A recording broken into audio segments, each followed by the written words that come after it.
Good morning class.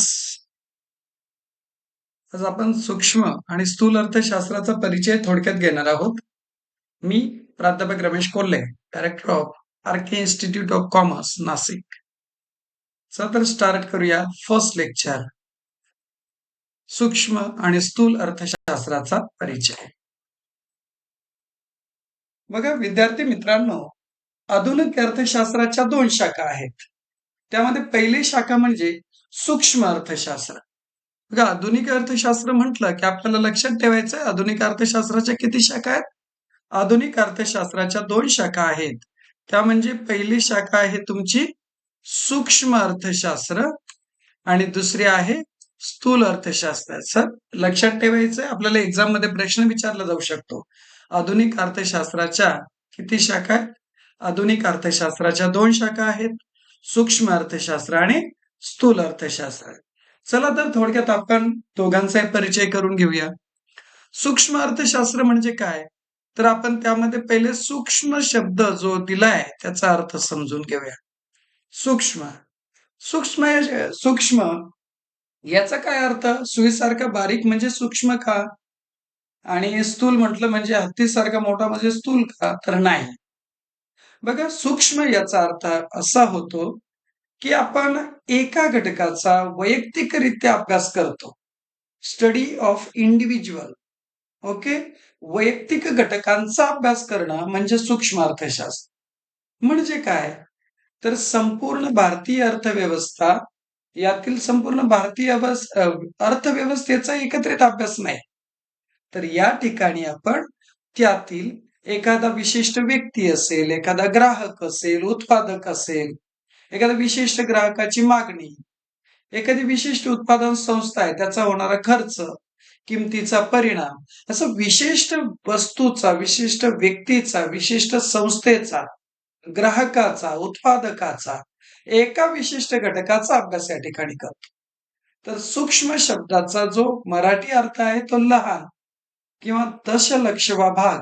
याचा अर्थ असा होतो की एकत्रित सर्व अभ्यास एकत्रित न करता आपण त्यातील एका वैयक्तिक घटकाची निवड करायची आणि त्या वैयक्तिक घटकाचा अभ्यास करायचा, म्हणजेच सूक्ष्म अर्थशास्त्र.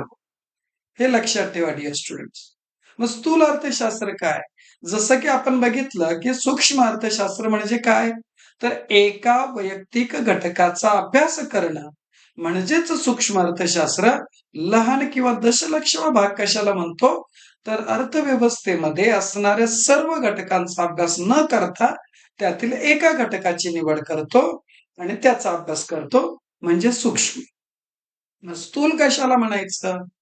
मग या ठिकाणी आपण राष्ट्रीय उत्पन्न, चलनवाढ, लोकसंख्या, आंतरराष्ट्रीय व्यापार, आर्थिक वाढ, सरकारची धोरणं, अशा एकत्रित घटकांचा विचार करतो. ज्यावेळेस आपण स्थूल अर्थशास्त्राबद्दल बोलतो, तर स्थूल याचा अर्थ मोठा. आताच मी बोललो मोठा म्हणजे हत्तीसारखा मोठा, तर नाही. स्थूल म्हणजे मोठा, मात्र या ठिकाणी मोठा याचा अर्थ होतो एकत्रित लार्ज स्टडी करणं, मोठा स्टडी करणं. जसे की आपण सूक्ष्म अर्थशास्त्रात बघितलं, एका व्यक्तीच्या उत्पन्नाचा आपण अभ्यास जर करणार असेल, एका उत्पादकाचा अभ्यास करणार असेल सूक्ष्म मध्ये, तर स्थूल मध्ये आपण संपूर्ण अर्थव्यवस्थेचा विचार करणार आहोत, आंतरराष्ट्रीय व्यापारचा विचार करणार आहोत, राष्ट्रीय उत्पन्नाचा विचार करणार आहोत. म्हणजेच या ठिकाणी स्थूल अर्थशास्त्रामध्ये एका घटकाचा विचार न करता आपण जागतिक किंवा राष्ट्रीय पातळीवरील एकत्रित घटकांचा विचार या ठिकाणी करतो. थोडक्यात काय, तर सूक्ष्म अर्थशास्त्र हे व्यक्ती, ग्राहक, उत्पादक, वस्तू व सेवांच्या लहान घटकांचा अभ्यास करते. मात्र स्थूल अर्थशास्त्र हे संपूर्ण अर्थव्यवस्था, राष्ट्रीय उत्पन्न, महागाई, बेरोजगारी यासारख्या मोठ्या घटकांचा अभ्यास करतात. ओके, चला तर आपण सूक्ष्म अर्थशास्त्राचा अर्थ थोडक्यात समजून घेऊया. सूक्ष्म म्हणजे वस्तूचा लहान भाग किंवा हिस्सा होय. विद्यार्थी मित्रांनो, मी आत्ताच तुम्हाला सांगितलं लहान भाग म्हणजे कशाला म्हणायचंय. तर आपण थोडा वेळ विचार करूया. ही जी तुम्हाला स्क्रीनवर दिसतंय ही संपूर्ण अर्थव्यवस्था आहे. तर आम्ही या संपूर्ण अर्थव्यवस्थेचा अभ्यास करणार आहोत का? तर नाही. आम्ही या संपूर्ण अर्थव्यवस्थेचा अभ्यास नाही करणार. आम्ही ह्या अर्थव्यवस्थेतील एक घटक, एक घटकाची निवड करणार, त्याला बाजूला घेणार आणि त्याचा सखोल अभ्यास करणार. काय लक्षात आलं तुमच्या? सूक्ष्म अर्थशास्त्र म्हणजे सर्व घटकांचा किंवा संपूर्ण घटकांचा संपूर्ण अर्थव्यवस्थेचा एकत्रित अभ्यास न करता त्यातील एक वैयक्तिक घटकाची निवड करायची आणि त्याचा सूक्ष्मरित्या बारीक वैयक्तिक पद्धतीने सखोल अभ्यास करणे म्हणजे सूक्ष्म अर्थशास्त्र होय. ओके. सूक्ष्म अर्थशास्त्र राष्ट्रीय अर्थव्यवस्थेच्या लहान भागाशी संबंधित आहे. लहान भागाशी म्हणजे काय? एकत्रित सर्वांचा विचार करायचा का? तर नाही. अर्थव्यवस्थेतील सर्व घटकांचा एकत्रित अभ्यास न करता त्यातील एका घटकाची निवड करणं म्हणजे लहान भागाशी संबंधित आहे. आम्हाला काय म्हणायचंय मग? आम्ही कसं आन्सर लिहिणार सूक्ष्म अर्थशास्त्राचा परिचय मध्ये? सूक्ष्म म्हणजे वस्तूचा लहान भाग किंवा हिस्सा होय. सूक्ष्म अर्थशास्त्र राष्ट्रीय अर्थव्यवस्थेच्या लहान भागाशी संबंधित आहे. जसे की वैयक्तिक उपभोक्ता, एका ग्राहकाचा विचार करतो आपण इथे. वैयक्तिक उत्पादक, एक उत्पादकाचा विचार करतो की जो वस्तू निर्मिती करतो. विशिष्ट वस्तूची किंमत, एका वस्तूच्या किमतीचा विचार करतो आपण. घटकांच्या किमती, जे काय घटक आपण उत्पादनासाठी घेतले जसे की मजुरी, भाडे, व्याज, नफा अशा एका घटकाचा विचार या ठिकाणी करत असतो. म्हणजेच बघा आपण थोडक्यात समजून घेऊया. सूक्ष्म अर्थशास्त्रात वैयक्तिक उपभोक्ता, वैयक्तिक उत्पादक, विशिष्ट वस्तूच्या किमती, घटकांच्या किमती अशा वैयक्तिक घटकांच्या वर्तनाचा अभ्यास केला जातो. ओके. तर काय सूक्ष्म अर्थशास्त्र हे अर्थव्यवस्थेच्या लहान घटकांचा सखोल अभ्यास करतं.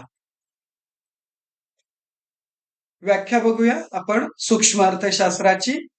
अर्थव्यवस्थेचे हे सूक्ष्मदर्शी अध्ययन म्हणजे सूक्ष्म अर्थशास्त्र होय. काय? अर्थव्यवस्थेचे सूक्ष्मदर्शी अध्ययन म्हणजे सूक्ष्म अर्थशास्त्र होय. सूक्ष्मदर्शी अध्ययन जी संपूर्ण अर्थव्यवस्था आहे त्यातील एक घटकाची आपण निवड करणार आणि त्याचा सखोल अभ्यास करणार म्हणजेच सूक्ष्म अर्थशास्त्र होय. वैयक्तिक उपभोक्ता, उत्पादक, वस्तूच्या किमती, घटकांच्या किमती या ठिकाणी यांचा विचार केला जातो आणि त्याची निवड करून एका उपभोक्त्याचं कसं वर्तन आहे किंवा एका उत्पादकाचं कसं वर्तन आहे याचा आपण सखोल अभ्यास करतो. ओके. सूक्ष्म अर्थशास्त्राची वैशिष्ट्ये आपण थोडक्यात बघूया. सूक्ष्म अर्थशास्त्राची वैशिष्ट्य. पहिलं वैशिष्ट्य वैयक्तिक घटकांचा अभ्यास. प्रिय विद्यार्थी मित्रांनो, आपण आताच बोललो की सूक्ष्म शब्द आला की ते गोष्ट लक्षात ठेवायची, वैयक्तिक घटकांचा अभ्यास. म्हणजेच काय? सूक्ष्म अर्थशास्त्रात विशिष्ट उद्योग संस्था, कुटुंब संस्था, वैयक्तिक किमती यांसारख्या लहान वैयक्तिक आर्थिक घटकांच्या वर्तनाचा अभ्यास केला जातो. काय कसला अभ्यास केला जातो? विशिष्ट उद्योग संस्था, कुटुंब संस्था, वैयक्तिक किमती यांसारख्या लहान घटकांचा विचार केला जातो. विशिष्ट उद्योग संस्था म्हणजे काय? देशात जेवढे काही एमआयडीसी सर्वांचा अभ्यास करायचा का आपण? नाही.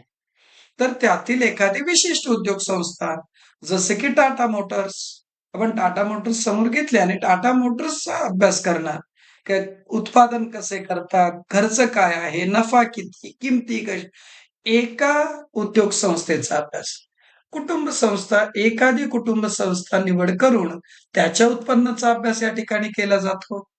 तसेच एखादी विशिष्ट वस्तू घेऊन त्याच्या किमतीचा इथे अभ्यास केला जातो. म्हणजेच इथे संपूर्ण एकत्रित अभ्यास न करता एका विशिष्ट घटकाचा निवड करून त्याचा अभ्यास केला जातो. तर सूक्ष्म अर्थशास्त्र हे लहान वैयक्तिक घटकांच्या आर्थिक कृती, वर्तनाचा सखोल अभ्यास करते. हेच तुम्हाला व्यवस्थित एक 4 ते 5 लाईनच्या पॅराग्राफ मध्ये लिहायचंय. तुम्ही नोट्स बनवायला सुरुवात करा, स्क्रीनशॉट घ्या. सूक्ष्म अर्थशास्त्राची वैशिष्ट्ये, पॉइंट नंबर 2, किंमत सिद्धांत. सूक्ष्म अर्थशास्त्रामध्ये आपण किंमत सिद्धांताचा अभ्यास करतो. सूक्ष्म अर्थशास्त्र वस्तू व सेवांच्या किंमत निश्चिती तसेच उत्पादन घटकांच्या किंमत निश्चितीशी संबंधित आहे.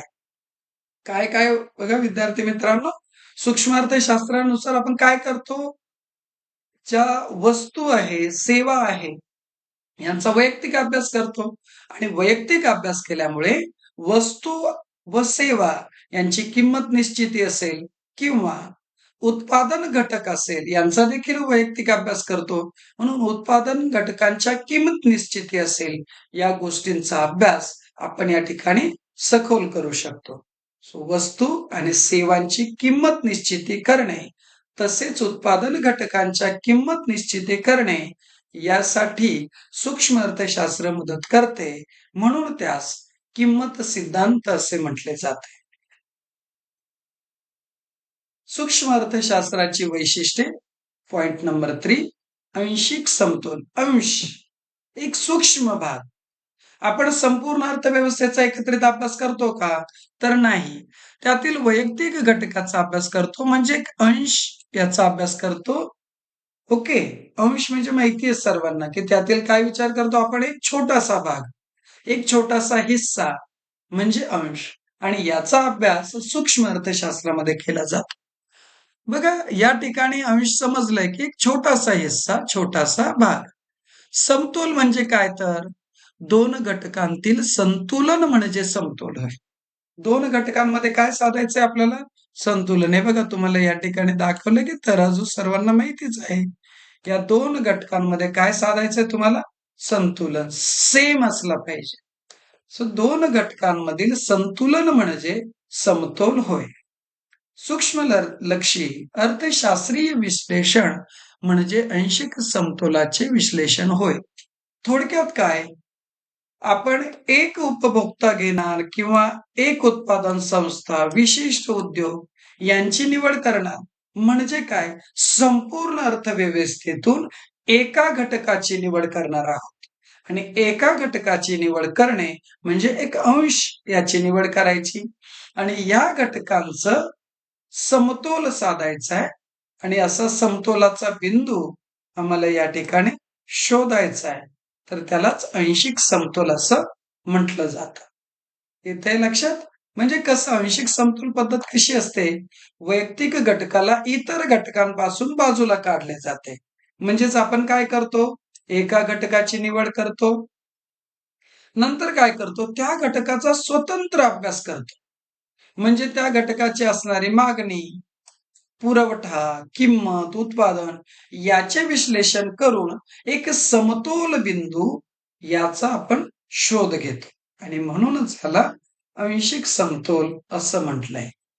या पद्धतीत अर्थव्यवस्थेतील सर्व घटकांचा एकाच वेळी विचार न करता एका घटकाचा आंशिक म्हणजेच काय, मर्यादित, थोडा समतोलित अभ्यास केला जातो, म्हणून त्याला आंशिक समतोल पद्धत म्हटले जाते. सूक्ष्म अर्थशास्त्राची वैशिष्ट्ये, पॉइंट नंबर 4, विशिष्ट गृहीतांवर आधारित. बघा गृहीत म्हणजे काय, तर एखादी गोष्ट ऍझ्युम करणे, काही ऍझम्पशन्स मांडलेले असतात आणि या ऍझम्पशनच्या बेसिसवर आपण अभ्यास करत असतो आणि यालाच म्हटलं जातं गृहीत. तर सूक्ष्म अर्थशास्त्राचा अभ्यास करत असताना काय गृहीत धरतो आपण, इतर परिस्थिती कायम. इतर परिस्थिती कायम म्हणजे काय, इतर परिस्थिती कायम याचा अर्थ सर्व घटक स्थिर आहेत. सर्व घटक कसे स्थिर आहेत. फक्त एका घटकातील परिणामाचा अभ्यास केला जातो.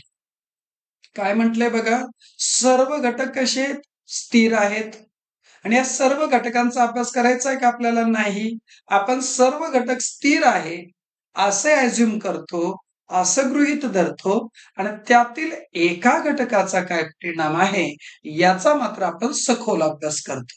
यालाच विशिष्ट गृहीतांवर आधारित म्हटलंय. कारण इथं गृहीत काय धरलंय? इतर परिस्थिती कायम. म्हणजेच काय? इतर सर्व घटक स्थिर आहेत आणि एका घटकातील काय परिणाम होतो त्याचा अभ्यास केला जातो. जसं की पूर्ण रोजगार, शुद्ध भांडवलशाही, पूर्ण स्पर्धा, सरकारचे निर्हस्तक्षेप, अ, व्यक्तीचे तर्कसंगत गृहीत, अशा गोष्टी स्थिर आहेत असा आपण विचार केलेला आहे. या सर्व गृहीतांवर आधारित असल्यामुळे या सिद्धांताचे विवेचन काय होते? सोपे होते आणि समजण्यास सुलभ होऊन जाते. तर आपण काय गृहीत धरलंय की पूर्ण रोजगार आहे, शुद्ध भांडवलशाही आहे, पूर्ण स्पर्धा आहे, असे काही गृहीत धरलंय. गृहीत धरलंय म्हणजे इतर परिस्थिती कायम आहे, स्थिर आहे. रोजगार पातळीत बदल नाही, भांडवलशाहीमध्ये बदल नाही, पूर्ण स्पर्धा आहे, त्यात काही बदल नाही. अशा गोष्टींचा इथे विचार केला जातो. शेवटचा मुद्दा आपण बघणार आहोत, विभाजन पद्धत. बघा विद्यार्थी मित्रांनो, 5 व्यवस्थित पॉइंट आपण जरी तयारी केली तरी सूक्ष्म अर्थशास्त्राच्या वैशिष्ट्यांसाठी पुरेसा आहे. तर पुढची पद्धत आहे विभाजन पद्धत. सूक्ष्म अर्थशास्त्रात अर्थव्यवस्थेचे लहानात लहान वैयक्तिक घटकांमध्ये विभाजन केले जाते व नंतर प्रत्येक घटकाचा स्वतंत्रपणे तपशीलवार अभ्यास केला जातो. काय करतो आपण बघा, ही आहे आपली संपूर्ण अर्थव्यवस्था किंवा आपण म्हणूया जागतिक अर्थव्यवस्था. तर सूक्ष्म अर्थशास्त्रामध्ये आपण जागतिक अर्थव्यवस्थेचा विचार करणार का? नाही. या जागतिक अर्थव्यवस्थेचा विचार करणार नाही. मग काय करणार? जागतिक अर्थव्यवस्थेचे लहान लहान घटकांमध्ये असे विभाजन करणार. वेगवेगळे विभाजन करणार आपण आणि हे विभाजन करून त्यातील एक घटकाची आपण इकडे निवड करणार आणि त्या एका घटकाचा ते जे एक एक घटक तयार होणार आहे, एक घटक, हा दुसरा, 3 आणि 4 असे जे घटक आपण तयार करतोय त्या प्रत्येक एक एक घटकाचा स्वतंत्रपणे अभ्यास केला जातो. ओके. आणि मग त्याच्यातून निष्कर्ष काढला जातो. म्हणजे थोडक्यात काय, संपूर्ण अर्थव्यवस्थेचा एकत्रित अभ्यास न करता त्यातील जे घटक आहे त्याचे लहान घटकांमध्ये विभाजन केले जाते आणि ह्या विभाजन केलेल्या प्रत्येक घटकाचा स्वतंत्रपणे सखोल अभ्यास केला जातो. यास विभाजन पद्धत म्हणतात. बघा, राष्ट्रीय उत्पन्न आहे, त्याचं विभाजन आपण प्रत्येक व्यक्तीनुसार वेगवेगळं केलं आणि त्या व्यक्तीनुसार प्रत्येक व्यक्तीचं उत्पन्न कसं याचा आपण अभ्यास करणार. इथे एकत्रित मागणी आहे, एकत्रित मागणी आपण विचारात न घेणार त्याचा वैयक्तिक घटकांमध्ये विभाजन करून प्रत्येक घटकाचा या ठिकाणी अभ्यास करणार. यालाच विभाजन पद्धत असे म्हटले जाते. विभाजन पद्धतीमुळे प्रत्येक घटकाचे सखोल विश्लेषण शक्य होते आणि धोरणे ठरविण्यास मदत होते. Thank you dear students. Next lecture मध्ये आपण स्थूल अर्थशास्त्र बघणार आहोत. Thank you very much.